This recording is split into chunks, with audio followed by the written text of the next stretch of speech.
இவங்களாம் வந்து குவாலிஃபயர் போவாங்களா அப்படின்னு சொல்லிட்டு பல பேருக்கு ஒரு சந்தேகம் இருந்தது. என்ன சார் மேஜிக்கு ஆர்சிபிக்குள்ளே என்ன அந்த டிரான்ஸ்ஃபர்மேஷன் வந்து நடந்ததுக்கான காரணம் எப்படி இருக்கும்? பிளேயர்ஸ் வந்து பார்த்தீங்கன்னா நல்ல ஒரு ஸ்ட்ராங்கான டீம் தான். பேட்டிங் யூனிட்டாக இருந்தாலும் சரி, அதே போல் வந்து பார்த்தீங்கன்னா ஓவரால் பார்க்கும்போது எல்லாமே திறமையான போலர்ஸ் தான். ராஜஸ்தானுடைய இந்த தொடர் தோல்விகளுக்கு வந்து முக்கிய காரணமாக எதை பார்க்குறீங்க? ஸ்ட்ராட்டஜிக்கலாகவே வந்து எங்கேயோ மிஸ்டேக் ஆகுது. First of all Yashasvi Jaiswal failure. இப்போ சஞ்சு ஃபெயில் ஆயிட்டாரு, ரியான் பராக் ஃபெயில் ஆயிட்டார். அதுக்கப்புறம் அந்த பேட்டிங் கொலாப்ஸ். நேற்று நடந்த அதே கிரவுண்டில் தான் வந்து இன்றைக்கி வந்து எலிமினேட்டர் நடக்க போகுது. பிச்சு வந்து எந்த அளவுக்கு வந்து சேஞ்சஸ் இருக்கும்? 24 ஹவர்ஸில் வந்து பிச்சை நீங்கள் மாற்றணும்னா மறுபடியும் புது பிச்சை வந்து நீங்கள் ப்ரிப்பேர் பண்ணணும். அந்த அளவுக்கு டைம் ப்ராசஸ் கூட இல்லை. இப்போ டைமென்ஷன்ஸ் பார்க்கும்போது ஆஃப் சைடில் வந்து பார்த்தீங்கன்னா இந்த பக்கம் கட் அடிக்கும் போது புல் அடிக்கும் போது வந்து பார்த்தீங்கன்னா நல்ல ஒரு டைமென்ஷன்ஸ் அதிகமாக இருக்குது. எந்த மாதிரியான ஒரு ஸ்கோர் எடுத்தால் செகண்ட் பேட்டிங் பண்ணுற டீமுக்கு வந்து ப்ரெஷரை போட முடியும்? ஒரு 180 to 190 நீங்கள் வந்து நல்லபடியாக ஸ்கோர் பண்ணிங்கன்னா கண்டிப்பாக ஜெயிக்கிறதுக்கு வாய்ப்பு இருக்குது. ஐபிசி தமிழ் ஸ்போர்ட்ஸ் நேயர்கள் அனைவருக்கும் வணக்கம். இன்றைக்கி நம்மளுடைய ஐபிஎல் ஸ்பெஷல் ப்ரீமேட்ச் கிரிக்கெட் ஷோவில் அகமதாபாத்தில் Rajasthan and Royal Challengers Bangalore அணிகளுக்கு இடையே நடக்க போகிற எலிமினேட்டர் மேட்சை பற்றி டிஸ்கஸ் பண்ண போகிறோம். இந்த டிஸ்கஷன் நம்ம கூட இணைஞ்சிருக்காங்க நம்மளுடைய கிரிக்கெட் எக்ஸ்பர்ட் அண்ட் அனலிஸ்டான விஜய் அவர்கள். வணக்கம் விஜய் சார். வணக்கம் சார். விஜய் சார், இப்போது 8 மேட்ச் முடியும் போது பார்த்தீங்கன்னா ஆர்சிபி வந்து 10வது இடத்துல இருந்திருப்பாங்க. இவங்களாம் வந்து குவாலிஃபயர் போவாங்களா அப்படின்னு சொல்லிட்டு பல பேருக்கு ஒரு சந்தேகம் இருந்தது. ஆனால் திடீர்னு ஒரு மேஜிக் மாதிரி ஐபிஎல்லை பொறுத்தளவுக்கு சிஎஸ்கே ஒரு பெரிய ஸ்ட்ராங்கான டீம், பாசிபிளா அப்படின்னு சொல்லிட்டு நம்ம யோசிக்கும் போது நாங்கள் அடிச்சு காட்டுறோம்னு சொல்லிட்டு அடிச்சு காட்டிட்டு வந்து பிளே ஆஃப்குள்ளே வந்திருக்காங்க. என்ன சார் மேஜிக்கு ஆர்சிபிக்குள்ளே என்ன அந்த டிரான்ஸ்ஃபர்மேஷன் வந்து நடந்ததுக்கான காரணம் எப்படி இருக்கும்? சிம்பிள் விஷயங்க. அதாவது ஆன் பேப்பரை முதல்ல பார்த்தோம். நம்ம ப்ரிவியூ பார்க்கும்போது டீம்ஸ் பற்றி நம்ம அனலைஸ் பண்ணோம். நீங்கள் இருந்தீங்க அன்றைக்கி ஆர்சிபி பற்றி பேசும்போது. அதாவது பிளேயர்ஸ் வந்து பார்த்தீங்கன்னா நல்ல ஒரு ஸ்ட்ராங்கான டீம் தான் ஆன் பேப்பரில் பார்க்கும்போது. இந்த ஸ்பின் டிபார்ட்மெண்ட் மட்டும் தான் கொஞ்சம் குறைச்சலாக இருந்த மாதிரி இருந்துச்சு. அது தவிர வந்து பார்த்தீங்கன்னா பேட்டிங் யூனிட்டாக இருந்தாலும் சரி, அதே போல் வந்து பார்த்தீங்கன்னா ஜூனியர்ஸ் யங்ஸ்டர்ஸ் பார்க்கும்போது கூட நல்ல ஒரு திறமையான பிளேயர்ஸ்லாம் எடுத்திருந்தாங்க. போலிங் கூட வந்து பார்த்தீங்கன்னா நம்ம அல்ஜாரி ஜோசப் பற்றி நிறையவே பேசணும், ரன்ஸ் கொடுத்தாரு. பட் வந்து ஓவரால் பார்க்கும்போது எல்லாமே திறமையான போலர்ஸ் தான்.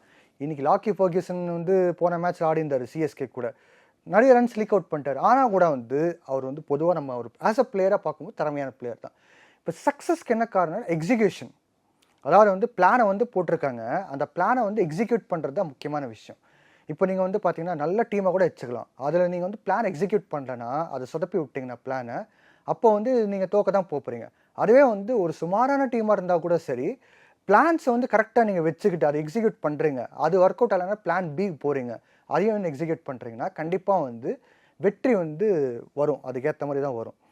ஆர்சிபி கூட அப்படி தாங்க. முதல்ல வந்து பார்த்தீங்கன்னா ஃபேஃப் டு பிளஸியோட ஃபார்ம் பற்றி நம்ம கொஞ்சம் சந்தேகமாக தான் இருந்துச்சு. அதுக்கு பிறகு பார்த்தீங்கன்னா அவர் மெதுவாக ஃபார்முக்கு வராரு. அதாவது இப்போ நானே நிறைய நிகழ்ச்சி இந்த ஷோஸில் ஐபிஎல் ஸ்பெஷலாக சொல்லியிருப்பேன். ஃபேஃப் டு பிளஸி வந்து கேப்டன்சிலேருந்து இறங்கி இப்போ வேற யாராவது கேப்டன் விராட் கோலிக்கே கொடுத்துருக்கலாம், தினேஷ் கார்த்திக் கொடுத்துருக்கலாம், ரஜத் பட்டிடார் கூட கொடுத்துருக்கலாம், யாருக்காவது கொடுத்துருக்கலாம்.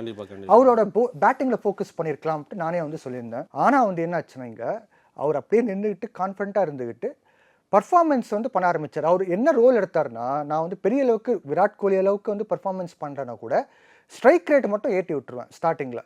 மேபி அந்த ஒரு பவர் பிளேயில் வந்து பார்த்தீங்கன்னா ஒரு 10 ரன்னோ 20 ரன்னோ 30 ரன் கூட அடிச்சா கூட ஓகே. ஓவரால் அந்த ஒரு விராட் கோலிக்கு ஒரு கான்ஃபிடன்ஸ் வருது பார்த்தீங்களா, அந்த இக்னைட் சொல்லுவாங்க பார்த்தீங்களா, பைக் ஓட்டும் போது அந்த இக்னைட் கொடுத்த பிறகு பார்த்தீங்கன்னா ஆர்சிபியோட பேட்டிங் வந்து அப்படியே அந்த ஸ்ட்ரைக் ரேட் வச்சு கண்டினியூ பண்ணுற மாதிரி இருக்கும். ஸோ அதுதான் வந்து அந்த விஷயத்தில் வந்து எக்ஸிக்யூஷன் சொல்லுவாங்க. அதே போல் அந்த ரஜத் பட்டிடார் கூட வந்து பார்த்தீங்கன்னா ஒரு ஃபார்ம், அந்த விஷயத்தில் ஒரு பிளேயராக வந்து அவங்கவுங்க ரோல் எடுத்தாங்க. மேக்ஸ்வெல் வந்து பார்த்தீங்கன்னா பேட்டிங்கில் ஃபெயில் ஆனாலும் சரி, போலிங்கில் 2 விக்கெட் எடுக்கிறதோ 1 விக்கெட் எடுக்கிறதோ அதுவும் முக்கியமான விக்கெட்டாக இருக்கும். கேமரான் கிரீன் கூட பார்த்தீங்கன்னா அவரோட contribution bat and ball maybe 19-30 run கூட அடிச்சிருக்கலாம். போன மேட்ச் சிஎஸ்கே கூட பார்த்தீங்கன்னா 38 ரன் ஏதோ அடிச்சிருந்தாங்க. ஆனால் அதுவும் வந்து முக்கியமான கான்ட்ரிபியூஷன் இருந்துச்சு. நினச்சி பாருங்க, அந்த 38 ரன் அடிக்காமல் ஒரு டக் அவுட் ஆயிருந்தா கண்டிப்பாக வந்து அந்த ஸ்கோர் போர்டில் 38 ரன் அந்த இது இருந்திருக்காது, சிஎஸ்கே ஜெயிச்சிருப்பாங்க. ஸோ கான்ட்ரிபியூஷன்ஸ் சொல்கிறது வந்து கண்டிப்பாக வந்து ஆர்சிபிக்கு ஒர்க் அவுட் ஆச்சு. மிரக்கல் சொல்கிற பதிலாக வந்து பார்த்தீங்கன்னா இது வந்து டீம் எஃபோர்ட் சொல்லிக்கலாம். அதாவது ஸ்வப்னில் சிங் வந்த பிறகு பார்த்தீங்கன்னா ஒரு 1-2 விக்கெட் முக்கியமான விக்கெட் எடுத்து கொடுக்குறாரு. கரண் சர்மா வந்து அவர் காம்ப்ளிமெண்ட்டாக இருக்கார். ஓரளவுக்கு வந்து இன்எக்ஸ்பீரியன்ஸ் பின் அட்டாக்காக இருந்தாலும் சரி, கான்ட்ரிபியூஷன்ஸ் அதே போல் டீம் ஒர்க் எல்லாமே சேர்த்து, அதே போல் வந்து கான்ஃபிடென்ஸ், விராட் கோலி கொண்டு வந்த கான்ஃபிடென்ஸ் டீமுக்கு. இங்கே கூட வந்து ஃபினிஷர்ஸ் பார்க்கும்போது தினேஷ் கார்த்திக் கண்டிப்பாக அவங்களுக்கு வந்து ஒரு கிரெடிட் கொடுக்கணும். மஹிபால் லாம்ப்ரா, தினேஷ் கார்த்திக் இந்த மாதிரி பிளேயர்ஸ்லாம் வந்து பார்த்தீங்கன்னா முடிஞ்ச வரைக்கும் டீசெண்டான அளவுக்கு வந்து ஸ்கோர் கொண்டு போனாங்க. ஈவன் ஃபர்ஸ்ட் ஹாஃப்ல கூட நீங்க எடுத்து பாருங்களேன், கிட்டத்தட்ட மேட்ச் ஜெயிக்க வந்தாங்க, ஆனா வந்து தோல்வியை சந்திச்சிருப்பாங்க. அதனால வந்து நம்ம ஆர்சிபி முதல்ல வந்து மட்டம் தட்டுறதுக்கு வந்து எதுவுமே இல்லை. என்னன்னா பாயிண்ட்ஸ் டேபிள் கடைசி வந்ததுக்கு காரணம் பார்த்தீங்கன்னா, எங்கேயோ வந்து அந்த ஸ்ட்ராட்டஜிக்கலாவோ அதே போல் வந்து எக்ஸிகியூஷனில் வந்து ஃபெயிலியராகவோ ஏதாவது இருந்தது. அதுக்கு பிறகு தான் வந்து எல்லாமே வந்து கரெக்டாக இருந்தது. வில் ஜாக்ஸ் வந்த பிறகு. நேற்று நடந்த அதே கிரவுண்டில் தான் வந்து இன்றைக்கி வந்து எலிமினேட்டர் நடக்க போகுது. ஸோ பிச்சு வந்து புதுசாக போடுற அளவுக்கு வாய்ப்பு இருக்காது, அதே பிச்சில் தான் இருக்கும். ஸோ இன்றைக்கி நடக்க போகிற மேட்ச் வந்து பிச்சு வந்து எந்த அளவுக்கு வந்து சேஞ்சஸ் இருக்கும், ஓரளவுக்கு பேட்டிங்க்கு ஃபேவராக இருக்குன்னு சொல்கிறாங்க. எந்த மாதிரியான ஒரு ஸ்கோர் எடுத்தால் செகண்ட் பேட்டிங் பண்ணுற டீமுக்கு வந்து ப்ரெஷரை போட முடியும் சார்? இப்போ வந்து பிச்சை வந்து மாற்ற முடியாதுங்க, ஓவர் நைட்டில் மாற்ற முடியாது. ஏன்னா நேற்று தான் வந்து ஆடினாங்க மேட்ச். 24 ஹவர்ஸில் வந்து பிச்சை நீங்கள் மாற்றணும்னா மறுபடியும் புது பிச்சை வந்து நீங்கள் ப்ரிப்பேர் பண்ணணும். அதே போல் வந்து பார்த்தீங்கன்னா பழைய பிச்சை வந்து நீங்கள் வந்து கவரப் பண்ணி இதை பண்ணணும். ஸோ அந்த அளவுக்கு டைம் ப்ராசஸ் கூட இல்லை. அதே போல் மழை பெய்யறதுக்கு கூட வாய்ப்பு இருக்குன்ட்டு ஃபோர்காஸ்ட் அங்கே இங்கே இருக்குது. போன வருஷமும் நீங்கள் பார்த்துருப்பீங்க, ஃபைனல்ஸ் வந்து சிஎஸ்கே வர்சஸ் ஜிடி கூட ஆடும்போது மழை பெஞ்சது மே மாதத்தில் தான். ஸோ இந்த பட்சத்தில் வந்து பார்த்தீங்கன்னா பிச்சை மாற்ற மாட்டாங்க. அது இல்லாமல் வந்து பார்த்தீங்கன்னா அடுத்த நடக்க போகிற match second play of match, அதே போல் வந்து ஃபைனல் வந்து சென்னையில் நடக்க போகிற சிச்சுவேஷனால் கண்டிப்பாக வந்து பிச்சை மாற்ற மாட்டாங்க, அதே பிச்சை இருக்கும். ஸோ டைமென்ஷன்ஸ் பார்க்கும்போது ஸ்கொயர், அதாவது வந்து ஆஃப் சைடில் வந்து பார்த்தீங்கன்னா இந்த பக்கம் கட் அடிக்கும் போதோ புல் அடிக்கும் போதும் வந்து பார்த்தீங்கன்னா நல்ல ஒரு டைமென்ஷன்ஸ் அதிகமாக இருக்குது. ஸ்ட்ரெயிட்டில் பார்த்தீங்கன்னா குறைவாக இருக்குது. ஸோ அதனால் வந்து பார்த்தீங்கன்னா ஸ்பின்னர்ஸ்க்கு வந்து நல்லபடியாக வந்து பயன்படுத்துனாங்கன்னா கண்டிப்பாக வந்து அவங்க விக்கெட்ஸ் எடுக்கலாம். அதே போல் வந்து சந்தீப் லாமிச்சானே ஒரு எக்ஸாம்பிள் கொடுக்குறேன். எங்கள் டீமில் வந்து பார்த்தீங்கன்னா சந்தீப் லாமிச்சானே வந்து பார்த்தீங்கன்னா அவரை வந்து ஃபாரினர்ஸ் வந்து ரீட் பண்ணுறது கஷ்டப்படுவாங்க. ஃபாரினர்ஸ் பர்டிகுலராக பார்க்கும்போது சவுத் ஆஃப்ரிக்கா, இங்கிலாந்து, அப்புறம் வந்து ஜிம்பாப்வே அந்த மாதிரி பிளேயர்ஸ் வந்து தவிச்சாங்க ஸ்பின் ஆடுறதுக்கு.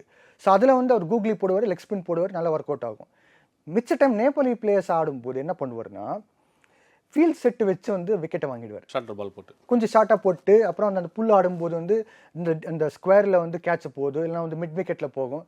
அதாவது ஸ்கொயர் லெக், அந்த square deep square leg, deep mid wicket, deep extra mid wicket, கவு கார்னர் அந்த பக்கம் வந்து கேட்ச் போகிறதுக்கு வாய்ப்பு இருக்குது. எட்ஜ் லைட்டாக எட்ஜ் தான் பட்டுச்சு, அந்த பக்கம் போகிறதுக்கு வாய்ப்பு இருக்குது. ஸோ அந்த மாதிரி வந்து கூட இவங்க ட்ரை பண்ணலாம். கரண் சர்மா இல்லைனா வந்து ஸ்வப்னில் சிங் வந்து லைட்டாக வந்து ஷார்ட்டாக போட்டு பாலை வந்து டேர்ன் பண்ணி ராங் ஒன் போட்டான்னா இன்னும் நல்ல ஒர்க் அவுட் ஆகிறதுக்கு வாய்ப்பு இருக்குது. ஏன்னா கரண் சர்மாவை பொறுத்தளவுக்கு பார்த்தீங்கன்னா அவர் அதிகமாக போடுற பாலே வந்து ஷார்ட்டர் பாலாக தான் இருக்கும். ராஜஸ்தான் ராயல்ஸை பொறுத்தளவுக்கு வந்து ஷார்ட்டர் பாலுக்கு வந்து புல் அடிக்கக்கூடிய கெப்பாசிட்டியில் வந்து இன்றைக்கி இருக்கிற பிளேயர்ஸ் இருக்காங்கன்னா ஒரு கேள்விக்குறி தான். ஸோ கண்டிப்பாக ஒரு இம்பாக்ட் இருக்குல்ல. இல்லை சஞ்சு ஆடுவார், பட் அதர்வைஸ் நீங்கள் பார்க்கும்போது இப்போ இருக்கிற ஃபார்மில் வந்து ஒரு 2-3 பிளேயர்ஸ் தான் சொல்லிக்கலாம். மேபி ரியான் பராக் மறுபடியும் அந்த பழைய ஃபார்ம் வந்துட்டார்னா ட்ரை பண்ணலாம். சஞ்சு கண்டிப்பாக வந்து ஆடுவார், அவருக்கு அந்த புல் ஷாட்லாம் இருக்குது அந்த அவரோட கேமில். அதர்வைஸ் மிச்ச பேட்டர்ஸ் வந்து தவிக்கிறதுக்கு வாய்ப்பு இருக்குது. ஸோ அதனால் வந்து நீங்கள் கொஞ்சம் ஷார்ட்டாக போட்டு ஃபீல்ட் செட் கரெக்டாக வச்சுட்டிங்கன்னு வைங்க. ஏன்னா ஸ்கொயரு அந்த பக்கம் 2 ஸ்கொயர் சைடு பார்த்தீங்கன்னா லென்த்தியாக இருக்கிறனால வந்து அதை நீங்கள் ஃபீல்ட் செட்டு வச்சு வாங்கிடலாம், விக்கெட் வாங்கிடலாம். ஈவன் வந்து நீங்கள் லாக்கி ஃபர்கியூசன் பற்றி நம்ம நிறைய தடவை சொல்லியிருப்போம், அவர் பாலை குத்துவார்ன்ட்டு. மேபி வந்து லைட்டாக பேஸை மாற்றி கொஞ்சம் குத்தி அவர் ட்ரை பண்ணால் கூட அந்த மாதிரி கூட விக்கெட் எடுக்கிறதுக்கு வாய்ப்பு இருக்குது. எனக்கு என்ன சர்ப்ரைசிங் ஃபேக்டர்னா இந்த டோர்னமெண்ட்டில் வைட் யாக்கர்ஸ் போட்டது வந்து ரொம்ப குறைவான போலர்ஸ் தான். சிஎஸ்கேவை பொறுத்தளவுக்கு துஷார் தேஷ்பாண்டியை போட்டுறதை நம்ம பார்த்துருப்போம். மற்ற டீமில் வந்து அது வந்து ஒரு கேள்விக்குறியாக தான் இருக்குது. ஆவேஷ் கான் கூட ட்ரை பண்ணியிருந்தாரு. அதே போல் வந்து பார்த்தீங்கன்னா நட்ராஜன் கூட ஓரளவுக்கு கொஞ்சம் ட்ரை பண்ணார். மிச்ச யாரும் வந்து பெரிய இப்போ நம்ம சொல்கிறோம் மிச்சல் ஸ்டார்க் சொல்கிறோம், அப்புறம் அல்சாரி ஜோசப் சொல்கிறோம், நிறைய ஃபாஸ்ட் பால் ட்ரெண்ட் போல்ட் கூட வந்து நம்ம பல தடவை பேசியிருப்போம். இல்லை இவங்கெல்லாம் வந்து பார்த்தீங்கன்னா எக்ஸிகியூஷனில் வந்து பார்த்தீங்கன்னா அது அந்த அந்த அந்த வைட் யாக்கர் கான்செப்டே மிஸ் ஆச்சு. ஸோ டெத்து போலிங்கில் அங்கே தான் அடி வாங்கும். ஸோ அதெல்லாம் ட்ரை பண்ணால் வந்து கண்டிப்பாக வந்து லாக்கி ஃபர்கியூசன் கூட இந்த பிச்சு சாதகமாக இருக்கிறதுக்கு வாய்ப்பு இருக்குது. ஸோ நீங்கள் கேட்ட கேள்விக்கு என்னென்னா ஒரு 180 to 190 நீங்கள் வந்து நல்லபடியாக ஸ்கோர் பண்ணிங்கன்னா 200+ கூட போகலாம். பட் 180 மினிமம் அடிக்கணும். ஆனால் போலிங் அட்டாக் நல்லாவாக இருந்துச்சுன்னு வைங்க, கண்டிப்பாக வந்து இந்த பிச்சில் நீங்கள் வந்து ரெஸ்ட்ரிக்ட் பண்ணிட்டீங்கன்னா ஸ்கோரை கண்டிப்பாக ஜெயிக்கிறதுக்கு வாய்ப்பு இருக்குது. அதாவது அவங்கள சேஸ் பண்ணாமல் செகண்ட் பேட்டிங் ஆடுறவங்கள சேஸ் பண்ணாமல் பண்ணிடலாம். ஆர்சிபியோடைய பேட்டிங் யூனிட்டை பொறுத்தளவுக்கு அவங்களோட டீமோட பெரிய சக்ஸஸுக்கு வந்து ரஜத் படிதாரை வந்து ஒரு காரணம்னு சொல்ல நினைக்கிறேன். ஏன்னா பார்த்தீங்கன்னா இந்த ஐபிஎல்லை பொறுத்த அளவுக்கு வந்து எல்லா டீமுக்குமே ஒரு பெரிய டிராபேக்னா அது அந்த நம்பர் 4 பொசிஷன். இப்போ ரஜத் படிதார் பார்த்தீங்கன்னா அந்த ஆர்சிபியை பொறுத்த அளவுக்கு அந்த நம்பர் 4 பொசிஷனில் வந்து கிட்டத்தட்ட வந்து 361 ரன் அடிச்சிருக்காரு. ஸோ மற்ற டீமுக்கு இல்லாத ஒரு ப்ளஸ் வந்து அவங்களுக்கு இதில் வந்து கிடச்சிருக்கு. இதே ரஜத் படிதார் பார்த்தீங்கன்னா இதுக்கு முன்னாடி வந்து இந்தியன் டீமில் ஆடும்போது இங்கிலாந்துக்கு அகேன்ஸ்டாக டெபியூ பண்ணிவிட்டு ரொம்ப மோசமாகவே வந்து பர்ஃபார்மன்ஸ் பர்ஃபார்மன்ஸை கொடுத்துருப்பாரு. அவரை எதுக்குடா எடுத்தோம், இதுக்கப்புறம் அவர் டீமில் எடுக்க மாட்டாங்க. ஏன்னா சர்ஃப்ராஸ் கான் வந்து அப்போ வந்து பெட்டராக பர்ஃபார்ம் பண்ணியிருப்பாரு. ஸோ இதோட வந்து அவரோட கேரியராக முடிஞ்சு போச்சுன்றப்போ ஐபிஎல்லில் வந்து திடீர்னு வந்து ஒரு பயங்கரமான பர்ஃபார்மன்ஸை கொடுத்துருக்காரு.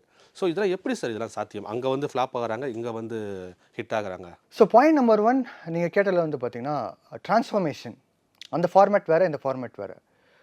பட்டிடார் வந்து பார்த்தீங்கன்னா India versus England test match ஆடும்போது பார்த்தீங்கன்னா ரஞ்சி ட்ரோஃபி ஆடி இருப்பார். அதுக்கு முன்னால் வந்து பார்த்தீங்கன்னா விஜய் ஹசாரே ஆடி இருப்பார். ஸோ விஜய் ஹசாரே சொல்கிறது 50 ஓவர்ஸ் ஃபார்மேட்டு டொமஸ்டிக்கில். ரஞ்சி ட்ரோஃபி வந்து 4 days ஃபார்மேட்டு. டெஸ்ட் மேட்ச் ஆடும்போது வந்து அந்த ஒரு இங்கிலாந்து டீம் சொல்லும்போதே வந்து ஒரு பெரிய ஹைப் இருக்கும். பிரிட்டிஷ் மீடியா அவங்களாம் வந்து ரொம்பவே ஹைப் பண்ணுவாங்க.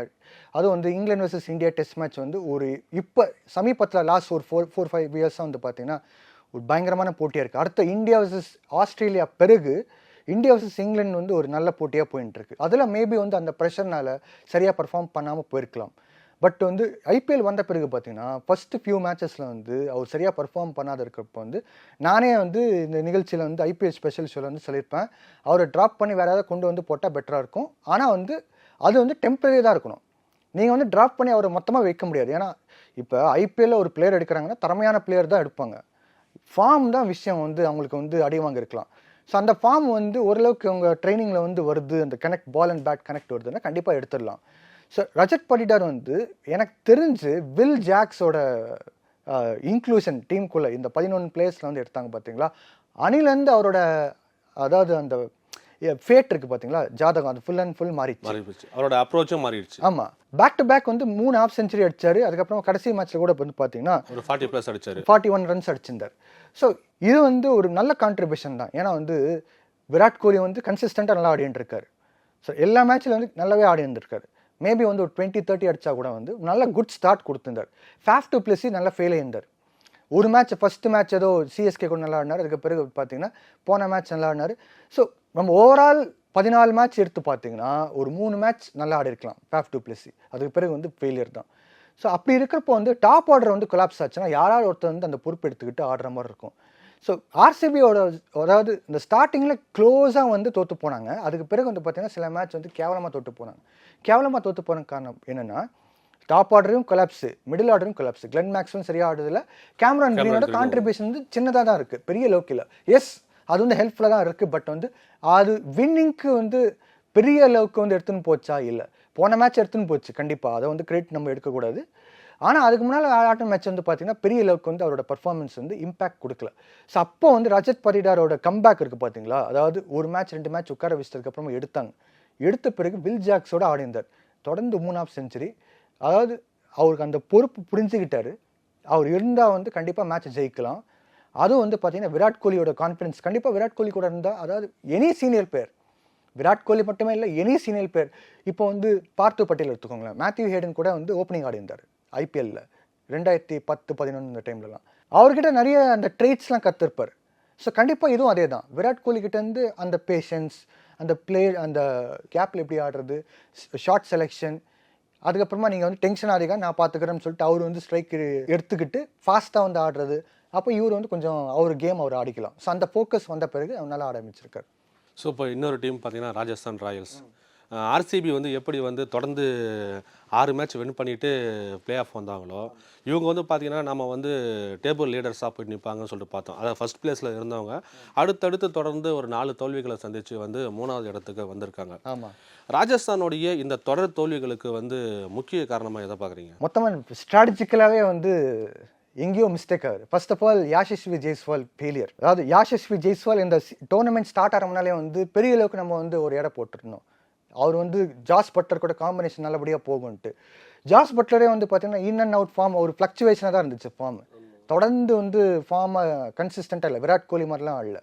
ஸோ அந்த பட்சத்தில் பார்க்கும்போது யாஷஸ்வி ஜெய்ஸ்வால் ஃபுல் ஃபெயிலியர். யார் மேலே வந்து ஃபுல் அண்ட் ஃபுல் டிபெண்ட் ஆனாங்கன்னா சஞ்சு சாம்சன், ரியான் பராக் மேலே தான் இருந்தாங்க. இப்போ எல்லா மேட்ச் அவங்களால ஆட முடியாது. அதுக்கு பிறகு வந்து சில பேர் வந்து ரோமன் போவல், ஷெம்ரான் ஹெட்மயர், அப்புறம் வந்து சில பிளேயர்ஸ்லாம் இருப்பாங்க, த்ரூவ் ஜூரல் கூட 2 மேட்ச் கண்டிப்பாக கான்ட்ரிபியூஷன் பண்ணார், மறக்கக்கூடாது. அதுக்கு பிறகு அந்த பேட்டர்ஸ்லாம் இருக்காங்க பார்த்தீங்களா, அவங்க வந்து கிளிக் ஆகலை. இப்போ சஞ்சு ஃபெயில் ஆகிட்டார், ரியான் பராக் ஃபெயில் ஆகிட்டார், அதுக்கப்புறம் வந்து பேட்டிங் கொலாப்ஸ். அதே போல் வந்து எனக்கு சில விஷயங்கள் புரியல. அஸ்வினை வந்து நம்பர் 4, நம்பர் 5, நம்பர் 6 இந்த ரோலில் வந்து எப்படி இறக்கி விட்டாங்க. அதாவது பேட்டர்ஸ் இருக்காங்க, ரோமன் பவுல் வந்து ஹார்ட் ஹிட்டிங் பிளேயர் தான். நிச்சயமா அவர் ஸ்ட்ரைக் ரேட் வந்து ரொம்ப அதிகமாக எடுத்துன்னு போவார். நீங்கள் ஒரு மேட்சை பார்த்துருக்கலாம், மேட்ச் ஜெயிச்சு கொடுத்தாரு ஆர்ஆருக்கு. அதுலேருந்து இன்னொரு பெரிய ஒரு டேர்னிங் பாயிண்ட் இருந்துச்சு ஆர்ஆருக்கு. அப்புறம் அந்த ஷெம்ரான் ஹெட்மேர் கூட வந்து பார்த்தீங்கன்னா கொஞ்சம் டாப் ஆர்டரில் இறக்கி விட்டால் ஃபாஸ்ட்டாக ஆடுறதுக்கு வாய்ப்பு இருக்கலாம். திறமையான பிளேயர் தான், பட் வந்து ஃபார்ம் பெருசாக நம்ம பார்க்கல. அதே போல் வந்து சில பிளேயர்ஸ் வந்து இந்தியன் சம்மந்தப்பட்ட பிளேயர்ஸ்க்கும் நீங்கள் பார்க்கும்போது அவங்க கூட வந்து கொஞ்சம் ஃபாஸ்ட்டாக இறக்கி விட்டா மேபி வந்து அவங்க ஆடி இருக்கலாம். பட் அஸ்வினை வந்து கொண்டு வந்து போட்டாங்க நம்பர் 4, நம்பர் 5, நம்பர் 6. அதுவே வந்து ஸ்ட்ராட்டஜிக்கல் மிஸ்டேக் தான். ட்ரெண்ட் போல்ட் வந்து பார்த்தீங்கன்னா ஒன்று அவரோட 3 ஓவர்லாம் வந்து 4 ஓவர் வந்து அந்த பவர் பிளேலேயே முடிச்சிருவார். ஃபஸ்ட்டு அந்த ஸ்பெல்லே முடிச்சிருவார். டெத் ஓவர் யார் பார்த்துப்பாங்க? சந்தீப் சர்மா வந்த பிறகு பார்த்தீங்கன்னா டெத் ஓவர் வந்து யாராவது பார்த்துக்கிற மாதிரி இருந்துச்சு. சந்தீப் சர்மா வரத்துக்கு முன்னால் பார்த்தீங்கன்னா நாண்ட்ரி பர்கர் இந்த மாதிரி பிளேயர்ஸ்லாம் இருக்கும்போது பார்த்தீங்கன்னா டெத் ஓவரில் வந்து ஒரு அடியாக இருந்துச்சு. ஸோ அதுவும் வந்து ஒரு ஒன் ஆஃப் த ரீசன்ஸ் சொல்லிக்கலாம். ஸோ ஓவரால் பார்க்கும்போது டாப் ஆர்டர் வந்து கொலாப்ஸ் ஆகுது. ஜாஸ் பட்லர் ஆடினா உண்டு, இல்லைனா இல்லை. சஞ்சு சாம்சன் மேலே ரொம்பவே டிபெண்ட் ஆகிறாங்க. அவர் இல்லைனா வந்து பர்ஃபார்மன்ஸு சரியாக ஆடுறதில்ல. ஸோ ரியான் பராக் வந்து ஏதோ ஓட்டுறாரு. சஞ்சு சாம்சன் வந்து முக்கியமான பிளேயராக இருக்கார். ஜாஸ் பட்லர் இப்போ சமீபத்தில் இல்லாதனால நேஷனல் டியூட்டி போயிட்டு இது மறுபடியும் அதே கொஸ்டின் மார்க் தான் வரும். இப்போ ஸ்ட்ராட்டஜிக்கலாக மறுபடியும் இப்போ இன்னொன்று விஷயம் என்னென்னா பவர் பிளேக்கு வந்து ஒரு கால்குலேஷன் மிஸ்டேக் பண்ணுறாங்க ஆர்ஆர். இது வந்து சஞ்சுவை அட்மிட் பண்ணார், அஸ்வின் கூட அட்மிட் பண்ணியிருந்தார். அதாவது வந்து பவர் பிளேயில் வந்து பார்த்தீங்கன்னா ஒரு குறிப்பிட்ட ரன்ஸ் அடிக்கணும். ஃபஸ்ட்டு நீங்கள் பேட்டிங் ஆடுற மாதிரி இருந்துச்சுன்னா கண்டிப்பாக ஒரு 70 to 80, 90 ரன்ஸாவது டார்கெட் பண்ணுற மாதிரி இருக்கும். இவங்க வந்து 50, 60 ரன்ஸ்லேயே வந்து முடிக்கிறாங்க. செகண்ட் வந்து பேட்டிங் ஆடுற மாதிரி இருந்துச்சுன்னா முதல்ல ஆடின பேட்டிங் டீமோட ரன் ரேட்டை பார்க்கணும். அந்த ரன் ரேட்டை பார்த்து அந்த ரன் ரேட் மேட்ச் ஆகுதான் செக் பண்ணி பார்த்துனே இருக்கணும். அடிக்கடி ஒரு பிளேயர் இன்னொரு பிளேயர் இடையில கால்குலேஷன் பண்ணணும். அது நடக்கலை. அவங்க ஓப்பனாக அட்மிட் பண்ணாங்க. ரெண்டாவது பார்த்தீங்கன்னா அது பண்ணும். அப்போ தான் வந்து ஒரு டீமுக்கு சரிசமமாக போக முடியும் அவங்க கால்குலேஷன் படி. அது போச்சு. அதே போல் போலிங்கில் பார்த்தீங்கன்னா யுஸ்வேந்திர சாஹல் அஸ்வினோட காம்போ வந்து நம்ம பெரிய அளவுக்கு வந்து இடம் போட்டோம். ஆனால் வந்து அந்த அளவுக்கு கிளிக் ஆகலை. யுஸ்வேந்திர சஹால் ஓரளவுக்கு டீசெண்டாக பர்ஃபார்ம் பண்ணாலும் அஸ்வின் வந்து அவரோட ஒரு இன்டர்நேஷனல் பிளேயர் இன்றைக்கி வந்து 500 விக்கெட் அதுன்னு சொல்ல மாதிரி நிறைய பேசுகிறோம், 100 டெஸ்ட்லாம். அவரோட எக்ஸ்பீரியன்ஸ் வந்து இந்த இடத்துல டோட்டலாக மிஸ் ஆகுது அப்படிங்கிற மாதிரி தான் இருக்குது பவுலிங் யூனிட்டை பொறுத்து. ஏன்னா ஆர்ஆரோட எக்ஸ்பீரியன்ஸ்டு பவுலிங் யூனிட்டுக்கு வந்து அஸ்வின் வந்து தான் ஒரு லீடராக இருக்கணும், அதாவது ஸ்பின் அட்டாக்கு. அவரே இங்கே தடுமாறுற மாதிரி தான் தெரியுது. குறிப்பாக வந்து சென்னைக்கு அகேன்ஸ்டாக நடந்த அந்த மேட்சை தவிர மற்ற எந்த மேட்ச்லையுமே வந்து பெரிய அளவில் வந்து அவர் பவுலிங்கில் பர்ஃபார்ம் பண்ண மாதிரி தெரியல. கண்டிப்பாக அவரோட கான்ட்ரிபியூஷன் போலிங்கில் கூட இருந்திருக்கணும். ஏன்னா இந்த பிச்சில் வந்து பார்த்தீங்கன்னா எல்லாம் ஃப்ளாட் விக்கெட்ஸாக இருந்துச்சு. ஸோ அவர் போலிங் வந்து அந்த பேஸ் ஆஃப் சொல்லுவாங்க பார்த்தீங்களா, பேஸை குறைச்சி வந்து அப்படியே பாலை வந்து ஃப்ளைட் பண்ணி போடுறது அதெல்லாம் எதுவுமே நம்ம பார்க்கல பெரிய அளவுக்கு. அதே போல் வந்து பார்த்தீங்கன்னா ஸ்பின் காம்போ கூட பெரிய அளவுக்கு ஒர்க் அவுட் ஆகலை. பேஸ் போலிங்கில் கூட பார்த்தீங்கன்னா ரொம்ப சுமாராக தான் இருந்துச்சு. சந்தீப் சர்மா வந்து நிறைய எஃபர்ட்ஸ் போட்டார், ஆனால் அந்த பவர் பிளேயில் வந்து சரியாக பயன்படுத்திக்கலன்னு தான் தோணுது. ஸோ பவர் பிளே தான் வந்து முக்கியமாக வந்து கொலாப்ஸ் ஆனதுக்கு காரணம். டெத் ஓவரில் பார்த்தீங்கன்னா வந்து பர்டிகுலராக வந்து போலிங்கில் வந்து நிறைய எக்ஸ்பென்சிவாக இருந்தாங்க. ஸோ இப்போது ஆர்சிபியை பொறுத்த அளவுக்கு வந்து பார்த்தீங்கன்னா கிங் கோலி இந்த ஃபார்மேட்னா நான் தான் கிங் அப்படிங்கிறத வந்து மறுபடியும் ஒரு முறை நிரூபிச்சிருப்பார். இப்போ யாராலையும் வந்து பிடிக்க முடியாத அளவுக்கு வந்து ஆரஞ்சு கேப் ஹோல்டராக இருக்கார். ஸோ ஒரு பக்கம் வந்து அன்றைக்கி வந்து முன்னாடி வந்து ஆர்சிபியில் வந்து விராட் கோலியோட ஸ்ட்ரைக் ரேட் ரொம்ப மோசமாக இருக்குது, விராட் கோலியோட ஸ்ட்ரைக் ரேட்டால் தான் ஆர்சிபியே வந்து வீக்காக இருக்குதுன்னு சொல்லிட்டு நிறைய விமர்சனங்கள் வந்தாலும் அதையெல்லாம் வந்து தவிடுபொடியாகக்கூடிய அளவுக்கு வந்து பேட்டிங்கில் வந்து பேட்டால் பதில் சொல்லி நிறைய பர்ஃபார்மன்ஸை கொடுத்துருக்காரு. ஸோ பேட்டிங் வைஸ் வந்து பார்த்திங்கன்னா ஆர்சிபி வந்து ஒரு பெட்டரான டீமாக இருந்தாலும் பவுலிங்கை பொறுத்த அளவுக்கு வந்து பார்த்திங்கன்னா குறிப்பாக வந்து எனக்கு அந்த ஒரு பிளேயர் அவரை பற்றி சொல்லியே ஆகணும். நம்ம லாக்கி ஃபெர்குசன் லாஸ்ட் மேட்ச் வந்து சிவம் துபேக்கு அகைன்ஸ்டாக வந்து கழுத்துலேயே போட்டார். சிவம் துபே தடுமாறினார். அது ஒரு நல்ல ஒரு இதை சைன்ஸாக நம்ம எடுத்துக்கலாம். இருந்தாலும் நம்ம ரச்சின் ரவீந்திராவுக்கு வந்து இவர் போட்ட பவுலிங் வந்து இவர் கிரிக்கெட் ஆடுறாரா இல்லை பேஸ்பால் ஆடுறாரா அப்படிங்கிற மாதிரி தான் இருந்தது. எப்படி சார் அது கொஞ்சம் கூடமாக வந்து ஒரு இதுவே இல்லையா? இப்படி உணர்த்திக்கு போட்டலான்ற மாதிரி வந்து வருவாங்களா? ப்ராக்டிஸாக பண்ணிட்டு வருவாங்களா அவங்க? ஸோ நீங்கள் விராட் கோலி பற்றி சொன்னீங்க. ஸோ அதை பற்றி நான் சின்ன விஷயம் சொல்ல விரும்புகிறேன். யாரோ ஒருத்தர் வந்து விமர்சனம் பண்ணார் விராட் கோலி பற்றி, அதாவது ஸ்ட்ரைக் ரேட் சரியில்லைன்ட்டு. முதல் மேட்ச்லேருந்து ஆர்சிபி க்ளோஸாக தான் வந்து தோற்று போனாங்க. முதல் மேட்ச்லேருந்து இனி வரைக்கும் வந்து அந்த பிளே ஆஃப்ஸ்க்கு முன்னால் மேட்ச் சிஎஸ்கே மேட்ச் வரைக்கும் வந்து பார்த்திங்கன்னா விராட் கோலி வந்து நல்லபடியாக பர்ஃபார்ம் பண்ணார். ஸோ ஸ்ட்ரைக் ரேட் வந்து பார்த்திங்கன்னா பர்சனல் டார்கெட் மாதிரி தான் இருக்குது. ஏன் ரஜத் பட்டிடார் வந்து சரியாக பர்ஃபார்ம் பண்ணலன்னு யாரும் சொல்ல. ஏன் வந்து ஃபேஃப் டு பிளேசி கேப்டன்சி இறக்கி விட்டு வேறு ஏதாவது கேப்டனை போடுங்க ஏன் சொல்ல. அதாவது பர்டிகுலராக ஒருத்தர் டார்கெட் பண்ணி தான் வந்து இதை அட்டாக் பண்ணியிருக்காங்க. விராட் கோலி வந்து நல்லா தான் வந்து பண்ணியிருந்தார் பர்ஃபார்மன்ஸு. ஸ்ட்ரைக் ரேட் சரியில்லைன்னா இப்போ விக்கெட் விழும்போது நீங்கள் எப்படிங்க வந்து ரிஸ்க் எடுத்து நீங்கள் டப்புன்னு அடிப்பீங்க? இப்போ யாராவது உங்களுக்கு சப்போர்ட் இருந்தால் தானே வந்து யாராவது அடிக்க முடியும். இப்போ பேட்டர்ஸ் எல்லாமே வந்து கொலாப்ஸ் ஆகிறாங்க. ஒரு பேட்டர் போயிட்டு எவனாவது போய் வந்து சீக்கிரமாக அடிச்சுட்டு அவுட் ஆனால் வந்து இப்போ நம்ம சீக்கா பண்ணுவார் பார்த்தீங்களா பழைய இந்தியன் டீமில், அடிச்சா 6 இல்லைன்னா அவுட் அந்த மாதிரி ரிஸ்க் எடுக்க முடியுமா? அன்றைக்கி இருக்கிறப்போ வந்து மீடியா வந்து யாரும் கேட்கல. இன்றைக்கி இருக்கிற மீடியா ஒரு சின்ன மிஸ்டேக் பண்ணால் கூட பிடிச்சிருவாங்க. பர்டிகுலராக ஒரு முக்கியமான பிளேயர்ஸ் எம்எஸ்டியா இல்லைனா வந்து விராட் கோலி, ரோஹித் சர்மா இந்த மாதிரி அவங்க வந்து சின்ன மிஸ்டேக் பண்ணால் கூட பிடிச்சி கேட்குறாங்களே. எப்படி ஒரு irresponsible ஆட முடியும்? நின்றுட்டு தானே ஆட முடியும். அது ஒன்று. So coming back to point, நீங்கள் வந்து லாக்கி ஃபர்கியூசன் பற்றி கேட்டிங்க. லாக்கி ஃபர்கியூசன் நான் முதலே வந்து சொன்னேன், அவர் முதல் கட்டத்தில் நல்லாவே பயன்படுத்திருக்கலாம். அல்சாரி ஜோசப் எடுத்து வந்து நிறைய ரன்ஸ் லீக் அவுட் பண்ணியிருந்தாரு, அவரும் எடுத்துருந்தாங்க.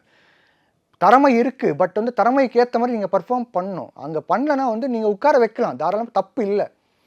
ஏன் பெரிய பெரிய பிளேயர்ஸ்லாம் உட்கார்ந்தாங்க ஐபிஎல்ல. சனத் ஜெயசூர்யா உட்கார்ந்தாரு, வார்னர் உட்கார்ந்தாரு, மஹேலா ஜெயவர்தனே உட்கார்ந்தாரு. ஏன் இப்போ வந்து இந்த மாதிரி பிளேயர்ஸ் உட்கார வச்சா என்ன தப்பா? இல்லையே. அப்படி இருக்கும்போது வந்து கண்டிப்பாக வந்து யாராவது பர்ஃபார்ம் பண்ணனா உட்கார வச்சிருக்கலாம். அல்சாரி ஜோசப்லாம் உட்கார வச்சா தப்பே இல்லைங்க. லாக்கி ஃபர்கியூசன் அப்போ எடுத்துருக்கலாம். அதாவது அந்த சூழ்நிலைக்கு அவர் தேவை, அந்த டைமில் அவங்க பயன்படுத்திக்கல. இப்போ திடீர்னு வந்து ஒரு play off match, elimination match, அதுவும் வந்து சிஎஸ்கே கூட வந்து பார்த்தீங்கன்னா கிட்டத்தட்ட குவார்டர் ஃபைனல்ஸ் மேட்ச், அந்த மாதிரி மேட்ச்சை நீங்கள் எடுத்து அவரை போய் போட சொன்னால் ப்ரெஷராக ஒன்று இருக்கும். ரெண்டாவது பார்த்தீங்கன்னா சிஎஸ்கே பேட்டிங் சும்மாலாம் இல்லைங்க. அதாவது வந்து ஏதாவது நீங்கள் லூஸ் பால் ஏதாவது ஷார்ட் பால் போட்டிங்கன்னா அடிச்சிருவாங்க, புல் அடிச்சிருவாங்க. ஃபுல் லென்த் பால் போட்டால் வந்து சில பேர் வந்து டைரெக்ஷன்ஸ்லாம் மாற்றி அடிக்கிறவங்களாம் இருக்காங்க, 360 டிகிரிஸ் அடிக்கிறவங்க இருக்காங்க. நீங்கள் வந்து ஹாஃப் வாலி போட்டால் பவுண்டரி அடிப்பாங்க. ஃபீல்டர்ஸ் இடையில கேப்பை கண்டுபிடிச்சி அடிக்கிறவங்களும் இருக்காங்க. அஜிங்கியா ரஹானேலாம் ஸ்பெஷலிஸ்ட், சொல்ல வேண்டிய அவசியமே இல்லை. ரெண்டு ஃபீல்டர்ஸ் இடையில கேப் இருந்துச்சுன்னா அடிச்சிருவார். அப்பேற்பட்ட பிளேயர்ஸ் இருக்கும்போது எப்படி போடுவாங்க? பட் ஸ்ட்ராட்டஜிக்கலாக வந்து ஒரு ப்ரிப்பரேஷனாக வந்திருக்கணும். நான் இப்போ அடிக்கடி சொல்கிறது தான், பவுன்சர் போடுற மாதிரி இருந்துச்சுன்னா பக்காவாக பவுன்சர் போடணும். அது சரியாக எக்ஸிக்யூட் பண்ணலன்னா ஷார்ட் ஆஃப் த லென்த் ஆகிடும், அதுவும் அடிச்சிருவாங்க. வேர்ல்ட் கிளாஸ் பிளேயர்ஸ் அடிச்சிருவாங்க. அதே போல் வந்து பார்த்தீங்கன்னா ஸ்பின் போடும்போது நீங்கள் ப்ராப்பர் லெக் ஸ்பின் போட்டிங்கன்னா பரவாயில்ல, பாலை ஃப்ளைட் பண்ணி லைட்டாக வந்து ட்ரிஃப்ட் பண்ணி ஸ்லோவாக போட்டிங்கன்னா ஓகே.